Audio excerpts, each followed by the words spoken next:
ಹಾಗಾದ್ರೆ ನಿಜವಾಗ್ಲೂ ಏನಾಗುತ್ತೆ ಊಟ ಮಾಡಿದ ತಕ್ಷಣ ಮಲಗಿದ್ರೆ? ಆರಾಮಾಗಿ ಹೊಟ್ಟೆ ತುಂಬಾ ಊಟ ಮಾಡಿ ಬೆಚ್ಚಗೆ ಮಲ್ಗೋ ಆ ಸುಖದ ಹಿಂದೆ ನಮ್ಮ ಆರೋಗ್ಯಕ್ಕೆ ತಿಳಿಯದ ಹಾಗೆ ಏನೆಲ್ಲ ಅಪಾಯ ಕಾದಿದೆ ಅನ್ನೋದನ್ನ ಇವತ್ತು ನೋಡೋಣ ಬನ್ನಿ. ಮೊದಲನೇ ಮತ್ತು ಎಲ್ಲರಿಗೂ ಸಾಮಾನ್ಯವಾಗಿ ಕಾಡೋ ಸಮಸ್ಯೆ ಅಂದ್ರೆ ಆಸಿಡ್ ರಿಫ್ಲಕ್ಸ್, ಅಂದ್ರೆ ಹೊಟ್ಟೆಯಲ್ಲಿರೋ ಆಸಿಡ್ ಮೇಲಕ್ಕೆ ಬರೋದು. ನಾವು ಊಟ ಮಾಡ್ತಿದ್ದಾಗೇನೆ ನಮ್ಮ ಹೊಟ್ಟೆ ಆಹಾರವನ್ನ ಕರಗಿಸೋಕೆ ಅಂತ ಒಂದು ಪವರ್ಫುಲ್ ಲಿಕ್ವಿಡ್ ಅನ್ನ ರಿಲೀಸ್ ಮಾಡುತ್ತೆ.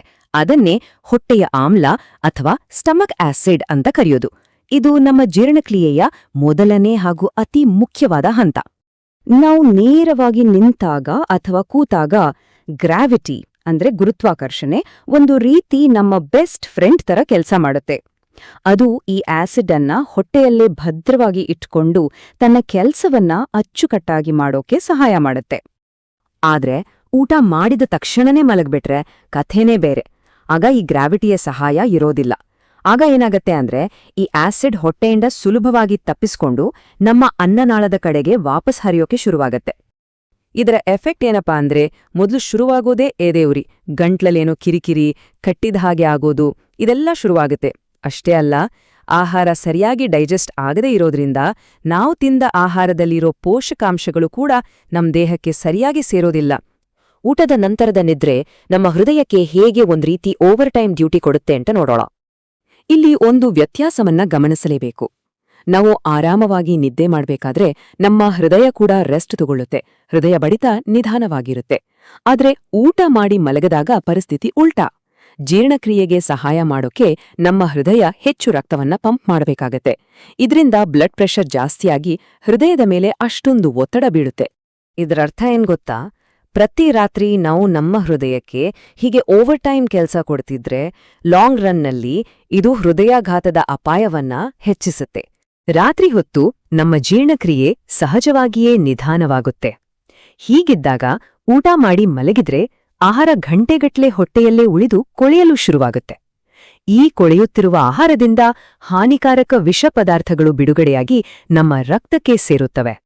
ವಿಷಕಾರಿ ವಸ್ತುಗಳು ದೇಹದೊಳಗೆ ಬಂದಾಗ ನಮ್ಮ ರೋಗನಿರೋಧಕ ವ್ಯವಸ್ಥೆ ಇಡೀ ದೇಹಕ್ಕೆ ಒಂದು ಎಚ್ಚರಿಕೆಯ ಗಂಟೆ ಬಾರಿಸುತ್ತೆ. ಈ ರೀತಿ ದೇಹ ಸದಾ ಎಚ್ಚರಿಕೆಯ ಸ್ಥಿತಿಯಲ್ಲಿ ಇರುವುದೇ ಮೈಕೈ ಊತ ಮತ್ತು ಉರಿಯೂತಕ್ಕೆ ಅಂದ್ರೆ ಇನ್ಫ್ಲಮೇಷನ್ಗೆ ಕಾರಣವಾಗುತ್ತೆ. ಬೆಳಗ್ಗೆ ಎದ್ದಾಗ ಮುಖ ಕೈಕಾಲು ಊದಿಕೊಂಡಂತೆ ಭಾಸವಾಗಲು ಇದೇ ಕಾರಣ. ರಾತ್ರಿ ಹೊತ್ತು ನಮ್ಮ ದೇಹ ಒಂದು ಫ್ಯಾಕ್ಟ್ರಿ ಇದ್ದಾಗೆ ಅಂತ ಅಂದ್ಕೊಳ್ಳಿ. ದಿನದ ಕೆಲಸವೆಲ್ಲ ಮುಗಿದು ಫ್ಯಾಕ್ಟ್ರಿಯಲ್ಲಿರೋ ಕೆಲಸಗಾರೆಲ್ಲ ರೆಸ್ಟ್ ಮಾಡ್ತಾ ಮೆಷಿನ್ಗಳೆಲ್ಲ ನಿಧಾನಕ್ಕೆ ಶಟ್ ಡೌನ್ ಆಗ್ತಿರುತ್ತೆ. ಈ ಟೈಮಲ್ಲಿ ನಾವು ಲೇಟಾಗಿ ಊಟ ಮಾಡೋದು ಅಂದ್ರೆ ಆ ಮುಚ್ಚೋಕೆ ರೆಡಿ ಇರೋ ಫ್ಯಾಕ್ಟ್ರಿಗೆ ಸಡನ್ ಆಗಿ ಒಂದು ದೊಡ್ಡ ಲಾರಿ ಲೋಡ್ ಕಳಿಸಿದ ಹಾಗೆ. ರೆಸ್ಟ್ ಮೋಡ್ಗೆ ಹೋಗ್ತಿರೋ ಫ್ಯಾಕ್ಟ್ರಿಗೆ ಈ ಹೊಸ ಲೋಡನ್ನು ಪ್ರಾಸೆಸ್ ಮಾಡೋಕ್ಕೆ ತಯಾರಿರೋದಿಲ್ಲ. ಈ ಚಾರ್ಟ್ ನೋಡಿ, ಇದು ಕ್ಲಿಯರ್ ಆಗಿ ತೋರಿಸುತ್ತೆ. ನಾವು ಮಲಗಿದ್ದಾಗ ನಮ್ಮ ಮಸಲ್ಸ್ ಬೇಕು ಅಂತಲೇ ಶುಗರ್ ತಗೊಳ್ಳೋದನ್ನ 60% ಅಷ್ಟು ಕಡಿಮೆ ಮಾಡುತ್ತೆ. ಯಾಕಂದ್ರೆ ಅವಕ್ಕೆ ರೆಸ್ಟ್ ಬೇಕು, ಅಷ್ಟೊಂದು ಎನರ್ಜಿ ಬೇಕಿರಲ್ಲ. ಇದರ ಜೊತೆಗೆ ಹಾರ್ಮೋನ್ ಬ್ಯಾಲೆನ್ಸ್ ಕೂಡ ತಪ್ಪುತ್ತೆ. ನಿದ್ದೆಗೆ ಹೆಲ್ಪ್ ಮಾಡೋ ಮೆಲೆಟೋನಿನ್ ಮತ್ತು ಸ್ಟ್ರೆಸ್ ಹಾರ್ಮೋನ್ ಆದ ಕಾರ್ಟಿಸಾಲ್ ಒಂದಕ್ಕೊಂದು ಉಲ್ಟಾ ಕೆಲಸ ಮಾಡುತ್ತೆ. ಇದರಿಂದ ಬಾಡಿಗೆ ಫುಲ್ ಕನ್ಫ್ಯೂಷನ್ ಆಗ್ಬಿಡುತ್ತೆ. ಪ್ರತಿದಿನ ರಾತ್ರಿ ಈ ರೀತಿ ಗೊಂದಲ ಆಗ್ತಾ ಹೋದ್ರೆ ಟೈಪ್ 2 ಡಯಾಬಿಟಿಸ್ ಬರೋ ಚಾನ್ಸಸ್ 28% ಹೆಚ್ಚಾಗುತ್ತೆ. ಇದು ದೀರ್ಘಕಾಲದಲ್ಲಿ ಆಗುವ ಒಂದು ದೊಡ್ಡ ಪರಿಣಾಮ. ಮಲಗಿದ್ದಾಗ ನಮ್ಮ ದೇಹದ ಮೆಟಾಬಾಲಿಸಮ್ ಅಂದ್ರೆ ಕ್ಯಾಲೋರಿ ಬರ್ನ್ ಮಾಡೋ ಸ್ಪೀಡ್ ಧಗ ಉರಿಯೋ ಬೆಂಕಿ ಥರ ಇರಲ್ಲ. ಬದಲಾಗಿ ಸಣ್ಣದಾಗಿ ಉರಿಯೋ ಕೆಂಡದ ಹಾಗೆ ಇರುತ್ತೆ. ಅಂದ್ರೆ ತುಂಬಾನೇ ನಿಧಾನ ಆಗಿರುತ್ತೆ. ಹಾಗಾಗಿ ರಾತ್ರಿ ಹೊತ್ತು ತಡವಾಗಿ ಬರುವ ಕ್ಯಾಲರಿಗಳು ಎನರ್ಜಿಯಾಗಿ ಖರ್ಚಾಗಲ್ಲ, ಬದಲಿಗೆ ನೇರವಾಗಿ ಸ್ಟೋರೇಜ್ಗೆ ಹೋಗುತ್ತೆ. ಅಂದ್ರೆ ಫ್ಯಾಟ್ ಆಗಿ ಕನ್ವರ್ಟ್ ಆಗಿಬಿಡುತ್ತೆ. ಸ್ಟಡೀಸ್ ಪ್ರಕಾರ ಒಂದೇ ತರಹದ ಡಯಟ್ ಫಾಲೋ ಮಾಡಿದ್ರೂ ಬೇಗ ಊಟ ಮಾಡೋರಿಗೆ ಕಂಪೇರ್ ಮಾಡಿದ್ರೆ ಲೇಟಾಗಿ ಊಟ ಮಾಡೋರು ಸುಮಾರು 1.5 kg ಕಡಿಮೆ ತೂಕ ಇಳಿಸ್ತಾರಂತೆ. ಅಂದ್ರೆ ತೂಕ ಇಳಿಸೋ ಪ್ರಯತ್ನಕ್ಕೂ ಇದು ಅಡ್ಡಿ ಮಾಡುತ್ತೆ. ಅಷ್ಟೇ ಅಲ್ಲ, ಈ ರೀತಿ ಜಮೆ ಆಗೋದು ಸುಮ್ಮನೆ ಚರ್ಮದ ಕೆಳಗಿನ ಕೊಬ್ಬಲ್ಲ, ಇದು ವಿಸರಲ್ ಫ್ಯಾಟ್. ಅಂದ್ರೆ ನಮ್ಮ ಕಿಡ್ನಿ, ಲಿವರ್ನಂತಹ ಪ್ರಮುಖ ಅಂಗಗಳ ಸುತ್ತ ಸೇರಿಕೊಳ್ಳುವ ತುಂಬಾನೇ ಡೇಂಜರಸ್ ಕೊಬ್ಬು. ಇದು ದೇಹದಲ್ಲಿ ಉರಿಯೂತವನ್ನ ಹೆಚ್ಚು ಮಾಡುವ ಕೆಮಿಕಲ್ಗಳನ್ನ ಬಿಡುಗಡೆ ಮಾಡುತ್ತೆ. ಈ ಅಪಾಯಕಾರಿ ಫ್ಯಾಟ್ನಿಂದ ಹಾರ್ಟ್ ಪ್ರಾಬ್ಲಮ್ಸ್, ಮೆಟಬಾಲಿಕ್ ಸಿಂಡ್ರೋಮ್ನಂತಹ ದೊಡ್ಡ ಕಾಯಿಲೆಗಳು ಬರುವ ರಿಸ್ಕ್ ತುಂಬಾನೇ ಜಾಸ್ತಿ ಆಡುತ್ತೆ. ಎಷ್ಟೋ ಸಲ ಅನ್ಸಿರ್ಬೋದು, 8 ಗಂಟೆಗಳ ಕಾಲ ಮಲಗಿದ್ರೂ ಯಾಕೆ ಇಷ್ಟು ಸುಸ್ತಾಗಿದೆ ಅಂತ, ಅಲ್ವಾ? ನೋಡಿ, ನಾವು ಆಳವಾಗಿ ನಿದ್ದೆ ಮಾಡುವಾಗ ನಮ್ಮ ದೇಹವು ಹಾನಿಗೊಳಗಾದ ಅಂಗಾಂಶಗಳನ್ನು ಸರಿಪಡಿಸಬೇಕು, ಹೊಸ ಜೀವಕೋಶಗಳನ್ನು ಸೃಷ್ಟಿಸಬೇಕು, ಹೀಗೆ ತನ್ನನ್ನು ತಾನು ರಿಪೇರ್ ಮಾಡಿಕೊಳ್ಳಬೇಕು.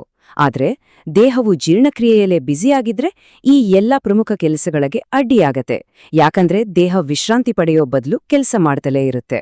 ಈ ಎಲ್ಲಾ ಸಮಸ್ಯೆಗಳನ್ನ ತಡೆಯೋಕೆ ಒಂದು ಸುಲಭವಾದ ಉಪಾಯ ಇದೆ. ಆ ಪರಿಹಾರವೇ 3 ಗಂಟೆಗಳ ನಿಯಮ. ಇದು ಅತ್ಯಂತ ಪರಿಣಾಮಕಾರಿ ತಂತ್ರ.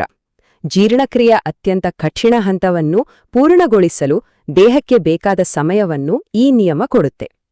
ಅಂದ್ರೆ ನೀವು ರಾತ್ರಿ 10 ಗಂಟೆಗೆ ಮಲಗುವುದಾದರೆ ಸಂಜೆ 7 ಗಂಟೆಯೊಳಗೆ ಊಟವನ್ನು ಮುಗಿಸಬೇಕು. ಈ ಒಂದು ಸರಳ ನಿಯಮ ಪಾಲಿಸುವುದರಿಂದ ನಾವು ಚರ್ಚಿಸಿದ ಎಲ್ಲ ಸಮಸ್ಯೆಗಳನ್ನ ಅಂದ್ರೆ ಆಸಿಡ್ ರಿಫ್ಲೆಕ್ಸ್ನಿಂದ ಹಿಡಿದು ಹೃದಯದ ಮೇಲಿನ ಒತ್ತಡದವರೆಗೆ ಎಲ್ಲವನ್ನೂ ತಡೆಯಬಹುದು. ಇದು ನಿಮ್ಮ ನಿದ್ರೆಯನ್ನು ಆಳವಾಗಿಸಿ ದೇಹಕ್ಕೆ ಚೇತರಿಸಿಕೊಳ್ಳಲು ಬೇಕಾದ ಅವಕಾಶವನ್ನು ಕೊಡುತ್ತೆ. ಸಂಶೋಧನೆಗಳ ಪ್ರಕಾರ ಇದು ದೀರ್ಘ ಮತ್ತು ಆರೋಗ್ಯಕರ ಜೀವನಕ್ಕೂ ಸಹಾಯಕಾರಿ.